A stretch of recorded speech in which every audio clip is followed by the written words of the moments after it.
Assalamualaikum warahmatullahi wabarakatuh. Kita berjumpa lagi dalam podcast 30 minit Atta Koma.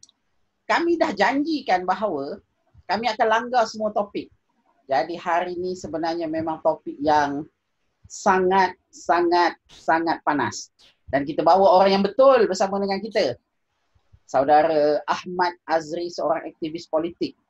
Tanpa melengahkan masa, saya rasa lebih cantik, lebih cun kalau andai kata kita bagi terus Tuan Ahmad Azri kita untuk perkenalkan diri, latar belakang beliau, siapakah beliau di dalam arena politik negara, analisa yang sudah dibuat mungkin. Silakan Tuan Ahmad Azri. Terima kasih. 1 minit saja, 1 minit. Okey, terima kasih kepada Tuan Muhsin. Dalam segmen Atta Koma, jadi saya pun pakailah. Teman pakailah baju jersey perak ni. Pasal nak sama dengan medium Atta Koma ini. Jadi aktivis politik ini, saya sebagai aktivis politik ini lebih kepada politik kepartian.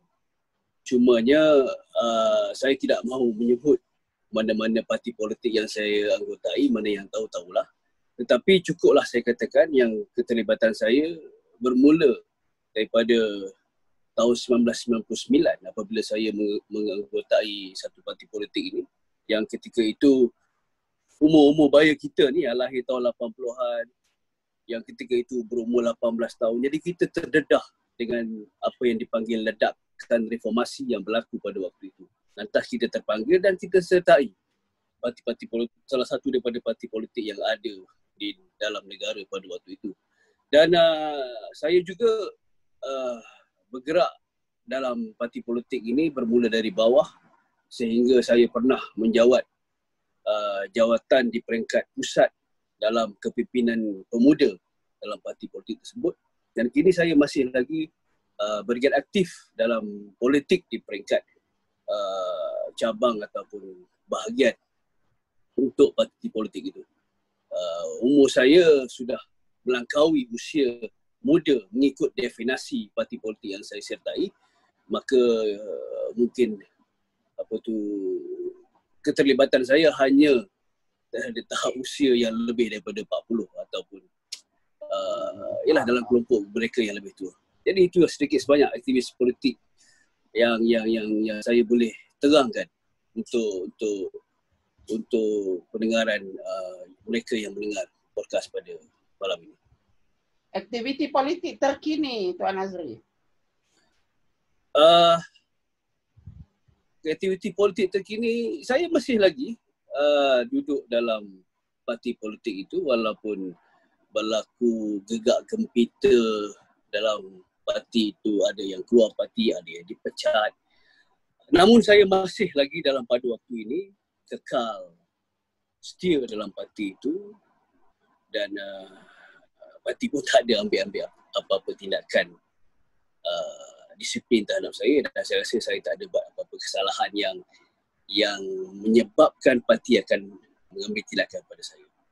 Jadi saya bila kita cerita tentang tindakan disiplin ni, ini satu perkara yang sangat baik untuk kita pergi lebih dalam podcast kita. Kita belum masuk lagi ni soalan 30 minit Tuan Azri. Belum lagi. Okey. Terima kasih atas pengenalan tu. Tajuk kita hari ini adalah calon PM PH plus minus. PM adalah Perdana Menteri, PH adalah Pakatan Harapan. Kita bawa orang yang betul untuk kita tanya soalan-soalan selama 30 minit. Jadi Tuan Azri, sebelum saya pergi kepada sesi 30 minit ni, saya baca dulu syarat-syaratnya, boleh ya? Okey, silakan. Okey, syarat-syaratnya mudah saja. Yang pertama, dalam 30 minit ni hanya saya saja, iaitu host, yang dibenarkan bertanya soalan.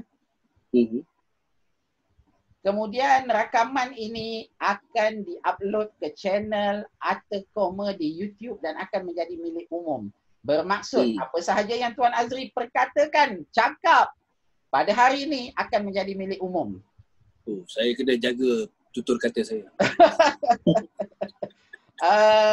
Tajuk kita adalah calon PMPH plus minus, dan soalan akan ke arah itu, cuma mungkin ada soalan yang agak sensitif, membawa kepada syarat terakhir.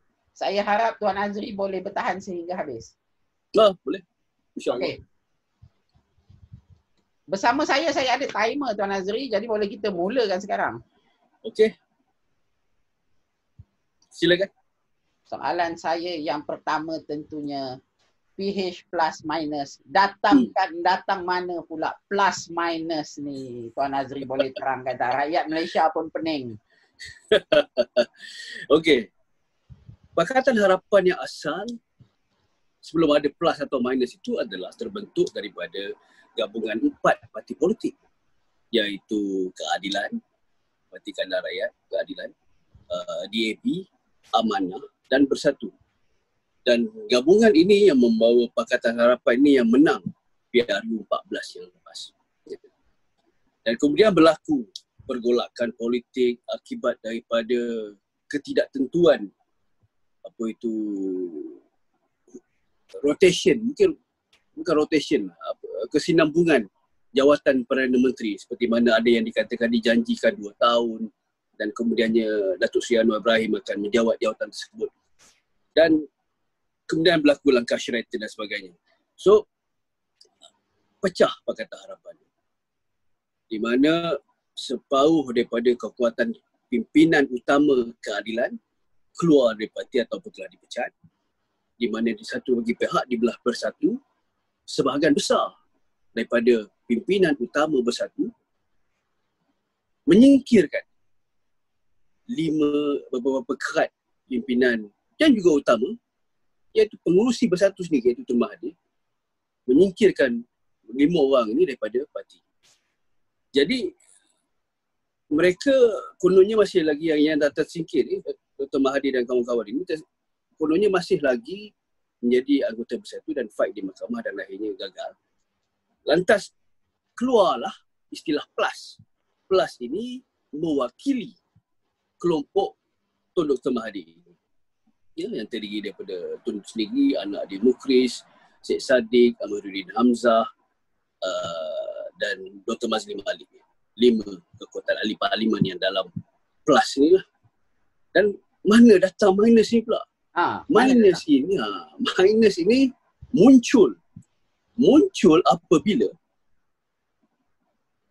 Pakatan Harapan yang 2 itu, iaitu Amanah dan DAP, memilih untuk Dr. Mahathir, Tun Dr. Mahathir sebagai calon PM sekiranya berlaku peralihan kuasa sekali lagi. Maknanya Tun kembali sebagai Perdana Menteri untuk kali ketiga. Dan mereka tidak memilih Anwar Ibrahim. Dan ini telah membawa beberapa tentangan, keluar kenyataan-kenyataan media daripada pimpinan, terutamanya pimpinan AMK, Angkatan Muda Keadilan, dan juga beberapa orang pimpinan utama yang lain dalam keadilan yang secara marahnya sampai tahap lebih baik keadilan keluar daripada Pakatan Harapan. Jadi itulah yang saya bawa istilah minus itu. Plus itu adalah 5 yang bersatu itu, bekas bersatu, dan minus itu kemungkinan keadilan akan keluar. Yang jadi minus. Tapi ada perkataan kemungkinan di situ. Kemungkinan sebab keputusan 2 parti itu, iaitu DAP dan Amanah, tetap memilih Tun Mahathir sebagai Perdana Menteri. Dan saya ingat saya akan terangkan selepas ini kenapa mereka memilih Tun Mahathir. Dan itu yang menjadi kemarahan lah, terutamanya kepada anggota keadilan. Kenapa masih lagi mempercayai Tun Mahathir yang pada mereka telah menipu. Perjanjian telah dibuat sepuluh. Kejap. Tuan Azri gunakan perkataan menipu di situ. Ini satu perkataan yang agak berat. Boleh jelaskan sedikit? Iyalah. Ramai orang dalam keadilan mengatakan perjanjian 2 tahun itu adalah valid.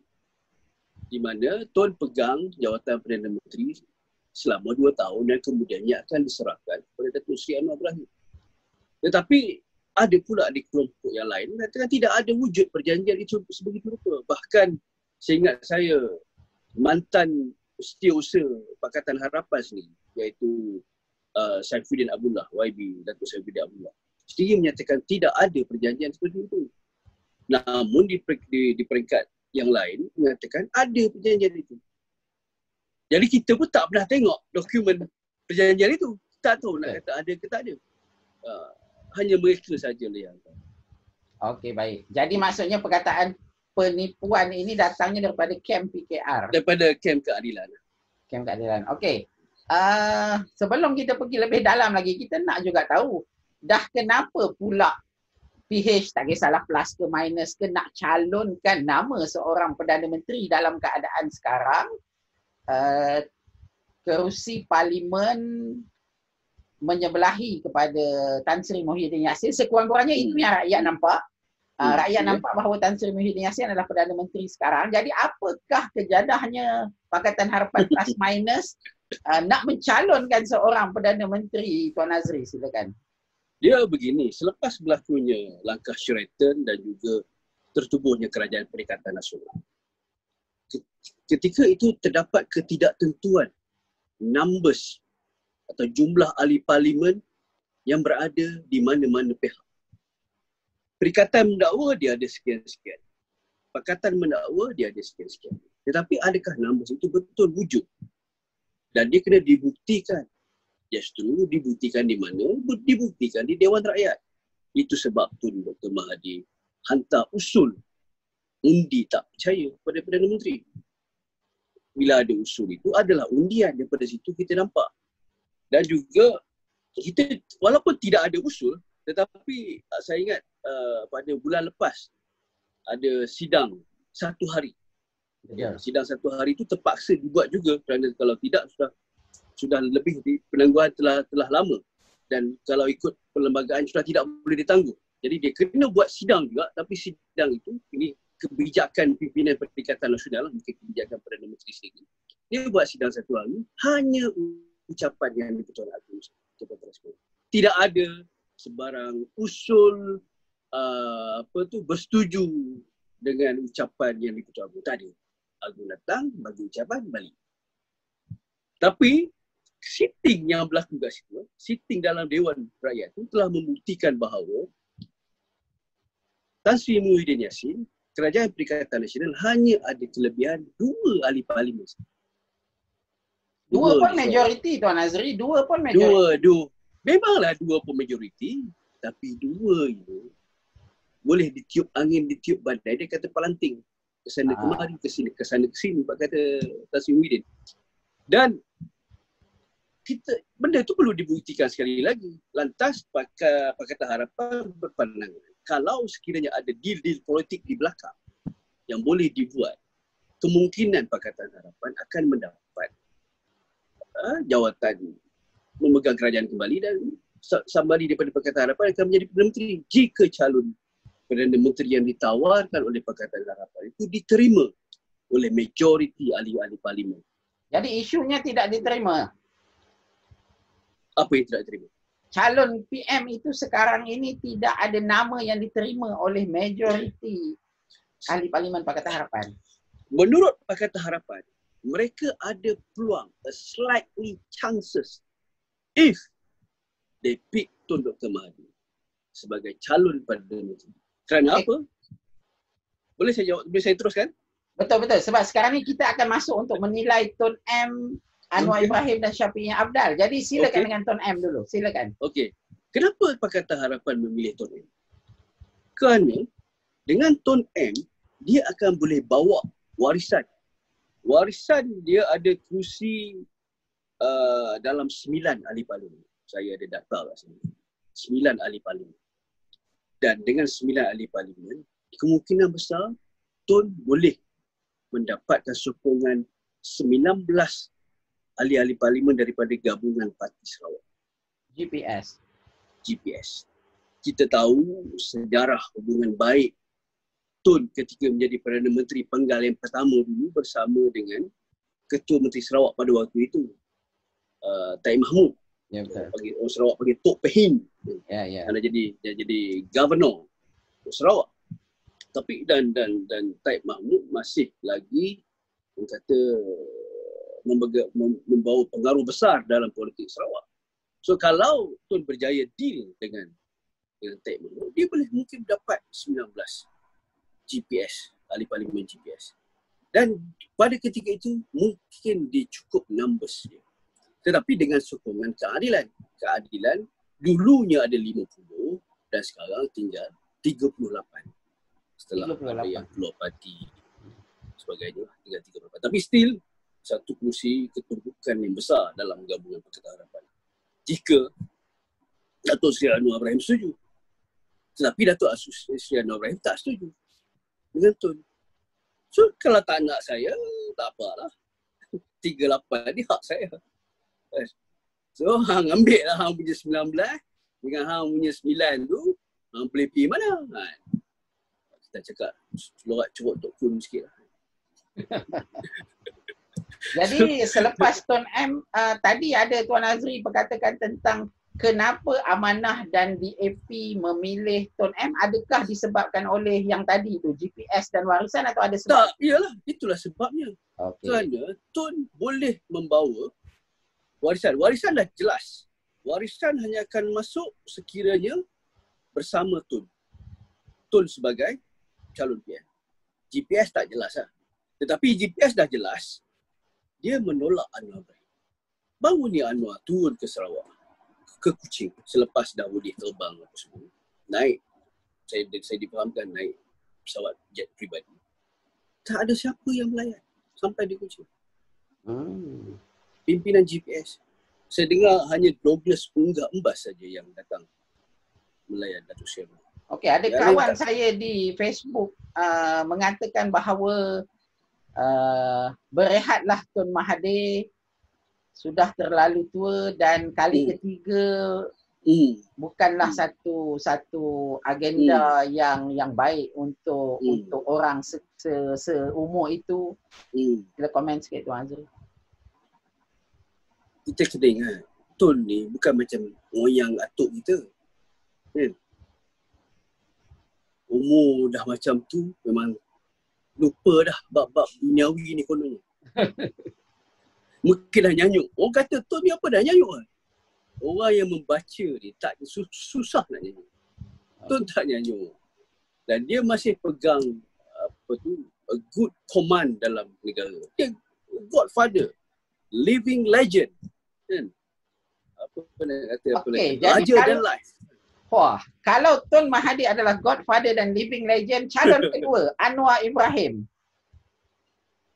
Ya. Anwar dia ada karismatik dia.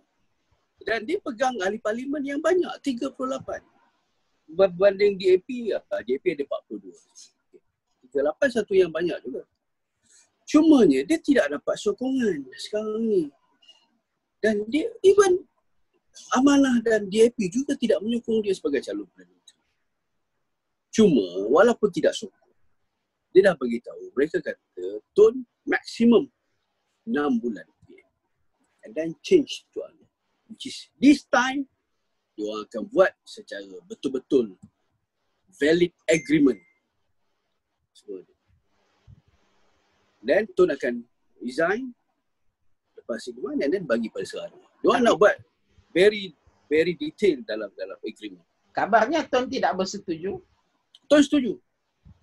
Yang tak setuju Datuk Seri Anwar. Oh, Tun setuju. Bukan ada berita Tun mahukan 12 bulan? Ada berita ya 12 bulan tapi Syafiee Apdal tolak. Syafiee Apdal kata 6 bulan je. Itu yang saya difahamkan lah. 6 bulan saja. Okey, jadi alang-alang dah sebut Syafiee Apdal. Datang daripada mana pula cerita? Kita cerita tentang Tun Anwar.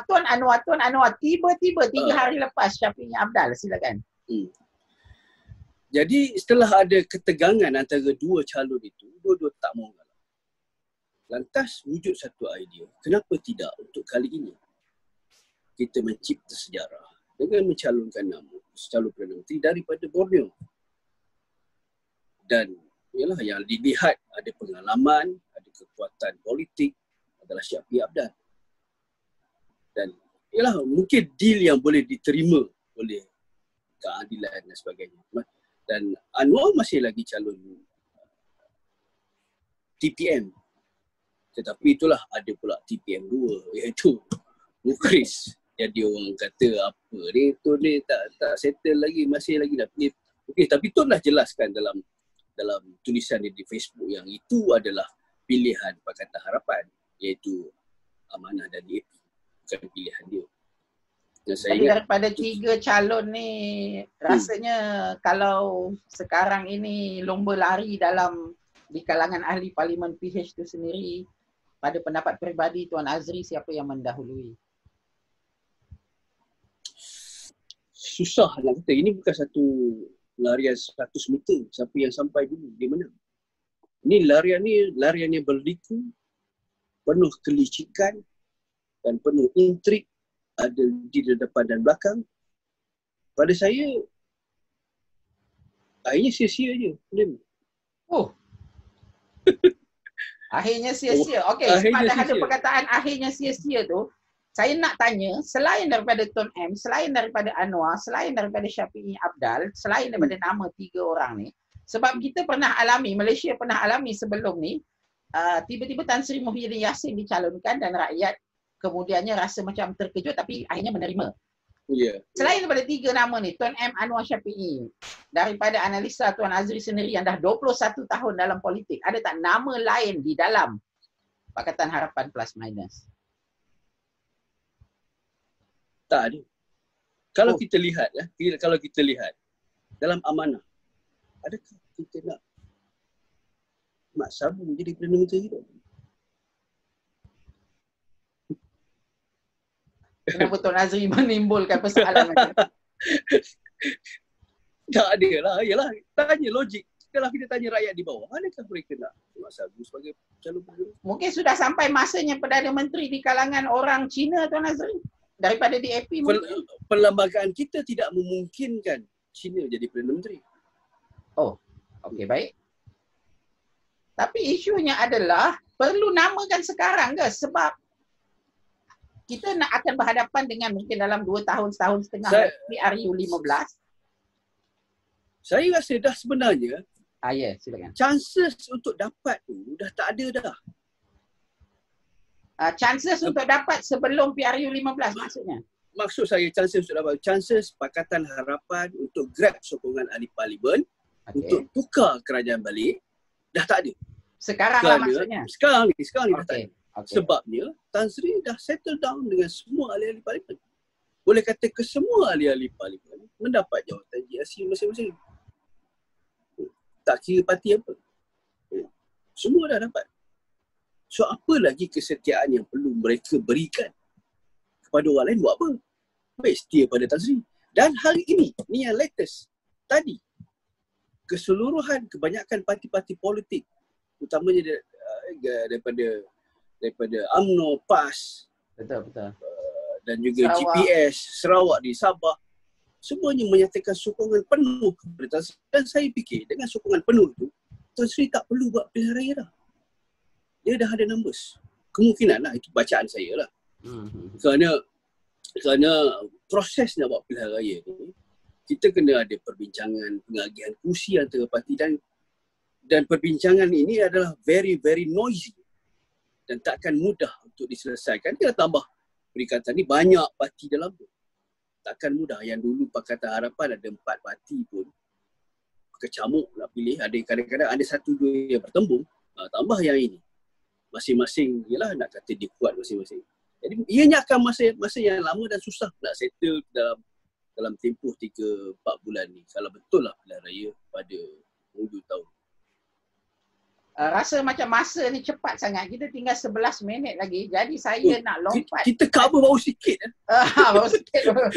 Jadi saya nak, macam yang Tuan Azri katakan tadi, tidak ada keperluan untuk ambil alih kerajaan sekarang. Jadi boleh saya kata lebih baik Pakatan Harapan fokus kepada PRU 15. Ya, itu yang terbaik sebenarnya Pakatan Harapan perlu buat. Fokus pada pilihan raya yang akan datang. Kerana dalam keadaan sekarang, pada saya, rakyat kebanyakannya happy, gembira dengan pimpinan Tan Sri Muhyiddin Yassin sebagai Perdana Menteri. Dan saya difahamkan memang ada survey yang telah dibuat. Rating Tan Sri Muhyiddin sehingga 90%. Itu dah cukup gila babi je tinggi lah nanti. Betul. So Uh, tetapi tidak untuk Perikatan Nasional, untuk Tan Sri, sosok tubuh Tan Sri sendiri sebagai Perdana Menteri. Dan saya rasa tak perlu kacau dia dalam keadaan sekarang ni. Parti-parti pembangkang perlu tumpukan kekuatan untuk bertanding dalam pilihan raya yang akan datang. Dan kita yakin masalah ekonomi apa semua ni akan berlaku. Ada jangkaan untuk berlaku recession tu ada selepas COVID dia apa semua kan. Moratorium akan berakhir pada bulan 8 ni. Dan lepas tu kita akan lihat sejauh mana sustainable ni rakyat Malaysia untuk menghadapi bulan-bulan yang akan datang. Masa itulah Pakatan Harapan boleh memberikan macam-macam idea ataupun dasar yang ingin dicadangkan sekiranya mereka kembali sebagai pemerintah pada kerajaan. Tapi soalannya masih sama Tuan Azri. Soalannya masih sama kalau nak berhadapan dengan PRU 15, rakyat akan tanya, wahai PH, siapakah calon Perdana Menteri? Sama je soalan. At least dia ada masa lagi untuk berbincang. Okay. Bukan lagi pada waktu sekarang. Sekarang orang tak nak dengar, rasanya rakyat bosan. Kenapa Pakatan Harapan ni beria sangat nak tetapkan calon, sedangkan peluang untuk memerintah tu dah tak ada dah pada waktu ini. Peluang untuk memerintah bukan lagi dalam deal politik. Peluang untuk memerintah hanya akan datang dalam bentuk pilihan raya yang akan datang. Itu saja. Jadi, kalau dia orang begitu yakin ni, kenapa dia orang tak letak calon di sini? Itu pun dah satu indikator bahawa Pakatan tahu tak boleh lagi nak berhadapan pilihan raya pada waktu sekarang. So lebih baik ditumpukan kekuatan yang ada, menggarap apa yang ada yang tinggal ini untuk kembali menjadi a force to be reckoned yang akan mencabar Perikatan Nasional dan pilihan raya. Okey. Apabila bercakap tentang PH, tak boleh tidak kita kena bercakap juga tentang Perikatan Nasional. Tuan Azri pun tadi ada sebut perkataan Perikatan Nasional, populariti dan sebagainya. Saya mengikuti beberapa tokoh UMNO sendiri dan kelihatannya tidaklah mereka 100% berpuas hati dengan pimpinan Tan Sri Muhyiddin Yassin. Iyalah, UMNO ni parti terbesar. Dia ada lebih kurang 37 kursi. 37 kursi. Abang Long. Dia biasa jadi Abang Long. Jadi dalam perikatan ni dia nak jadi Abang Long jugalah. Yalah, yang kebanyakan yang bising-bising tu sebenarnya yang tak ada jawatan. Dan tu je. Datuk Nur Jazlan bising-bising. Ya. Jawatan. Tok Mat setakat adun walaupun dia timbalan presiden. Dia adun je. Ketua Pembangkang Negeri Sembilan. Siapa lagi? Di Johor tu, bekas MB Johor tu, siapa nama dia? Khalid Nordin pun sama juga. Bising. Itu sajalah. Tapi tengok bolot-bolot UMNO semua bersama Muhyiddin. Kan? Anwar Musa pertahan dan Muhyiddin. Yang lain-lain lagi. Jadi menjelang PRU 15, Perikatan Nasional, walaupun kita dengar daripada beberapa pemimpin UMNO yang sebenarnya Perikatan Nasional ni sampai PRU 15 saja. Tapi ramalan Tuan Azri sendiri, Perikatan Nasional akan bertanding sebagai Perikatan Nasional pada PRU 15 ataupun tidak. Maksudnya MN, Muafakat Nasional akan sendiri, Muhyiddin akan sendiri. Silakan. Saya difahamkan kemungkinan ada proses dan memang ada mesyuarat. Tadi pun ada dilaporkan di media. Syarat parti-parti dalam perikatan ini ialah mungkin mereka akan formalisekan Perikatan Nasional itu seperti Barisan Nasional. Dia jadi satu coalition yang diiktiraf. Maknanya mereka boleh bertanding dalam satu logo. Tetapi ini agak tricky kerana Barisan Nasional masih ada. Itu dah satu gabungan yang sah. Dan PAS ada agreement dengan UMNO dalam Muafakat Nasional. Dan adakah parti-parti yang dah selesa ini sanggup mengorbankan apa yang mereka ada, iaitu Barisan Nasional dan PAS Muafakat Nasional, untuk bersama dalam Perikatan Nasional? Adakah mereka sanggup? Tidak demikian, itu satu persoalan. Tetapi jika itu yang berlaku, ialah akan ada pertemuan ada Perikatan Nasional dan Pakatan Harapan. Cumanya sejauh mana UMNO, terutamanya UMNO. Saya lebih suka bercakap pasal UMNO. Saya rasa PAS ni sebab dia orang beriman, kita boleh sembang. Tapi kalau UMNO ni, yalah, payah sikit nak sembang. Kan demo dah lama dah Cor kan. Ya, Dah kuat. Takkan dia orang nak sanggup nak bagi.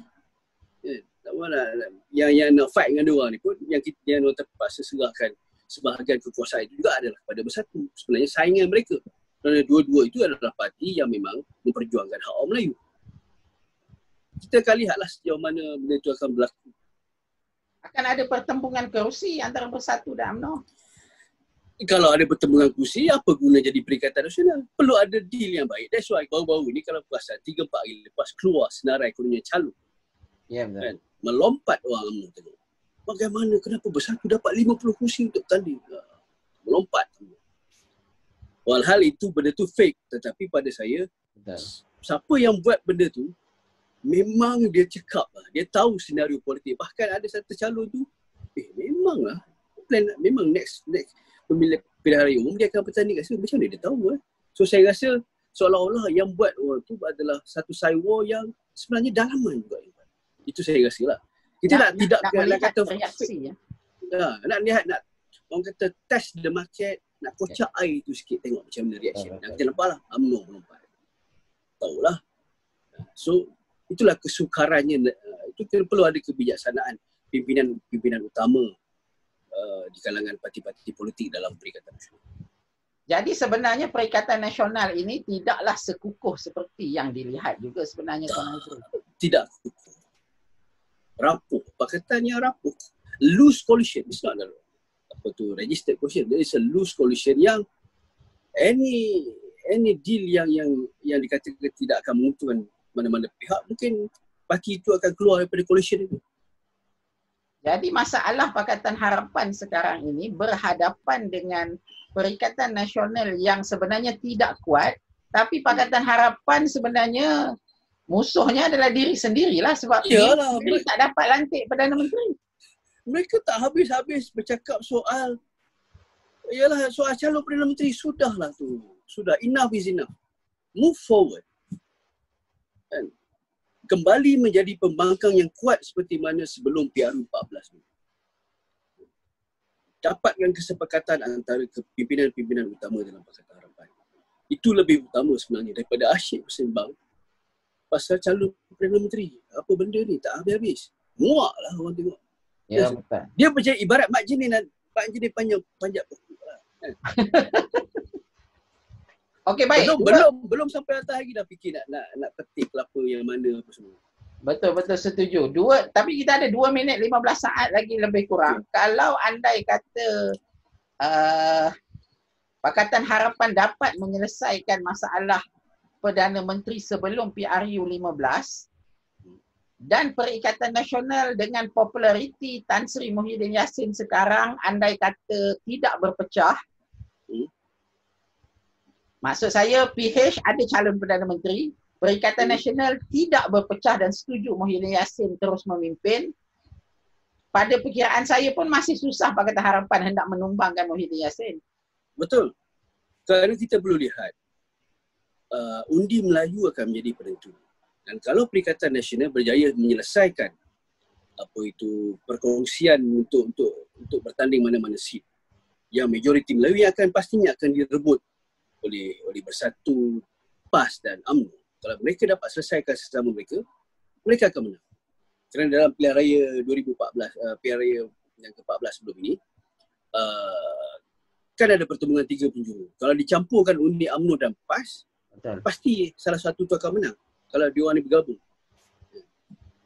So, saya yakinlah. Tapi status quo-nya yang undi bukan Melayu agak sukar lah untuk diperolehi oleh Perikatan. Dan saya tak fikir MCA akan boleh lebih daripada 2 atau 3 kursi.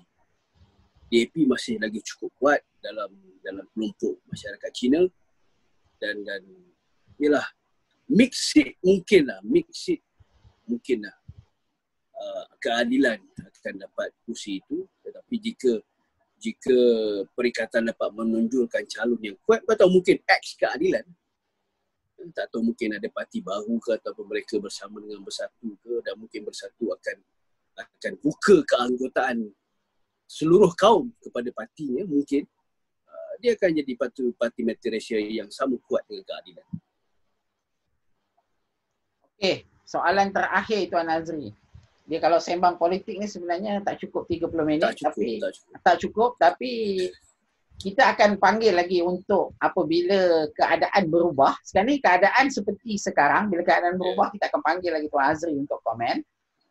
Soalan terakhir, maksud saya, kalau andai kata tadi Tuan Azri ada sebut Pakatan Harapan sebelum PRU 14 sangat efisien, sangat boleh attack isu-isu 1MDB, boleh attack Najib. Waktu itu Najib kelihatan sangat fragile, tidak popular seperti sekarang. Okey. Tapi isu apa lagi yang nak dibawa sekiranya nak melawan dengan Tan Sri Muhyiddin Yassin pada PRU 15? Silakan Tuan Azri. Soalan terakhir yang mana seterusnya saya nak minta Tuan Azri komen sikit ramalan apa yang akan berlaku selepas ini secara konspirasi pun tak apa. Silakan. Okey. Pakatan Harapan perlu melihat kembali di mana kekuatan mereka. Kekuatan mereka adalah kepada multiracial. Itu adalah market utama mereka. Dan mereka kena pergi kepada market ini yang penting. Soal isu, dia akan datang dan pergi. Kita tak tahu akan datang. Mungkin akan ada isu yang meletup sehebat YMDB. Masa dulu kita ada isu YMDB menyebabkan boleh digunakan sepenuhnya. Dan sekarang ni agak tidak ada isu-isu yang kuat untuk diperdebatkan. Tapi akhirnya kita Pakatan Harapan perlu lihat kembali kekuatan mereka itu adalah memang multiracial dan bagi pengundi Cina. Soal yang Melayu ini mereka perlukan lebih perhatian dan DAP umpamanya perlu menjaga diri dan tidak dilihat sebagai chauvinis Cina, yang perlu menjaga sentimen Melayu dan Islam ni sikit. Antara kegagalan mereka seperti masa jadi kerajaan dulu adalah dilihat seolah-olah DAP ini cuba mencabuli Islam dan Melayu.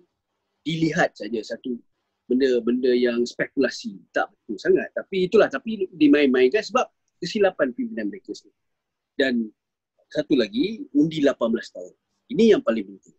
Sekiranya betul dilaksanakan, walaupun telah diluluskan di peringkat parlimen, kalaunya betul dilaksanakan, kelompok yang berumur sekolah, yang masih sekolah ni lah, darjah tingkatan 4, tingkatan 5 ni lah yang perlu dibentuk, perlu dipegang, perlu dididik mereka ini supaya untuk bersama dengan perjuangan Pakatan Harapan. Jadi kalau Pakatan Harapan mahukan undi daripada mereka.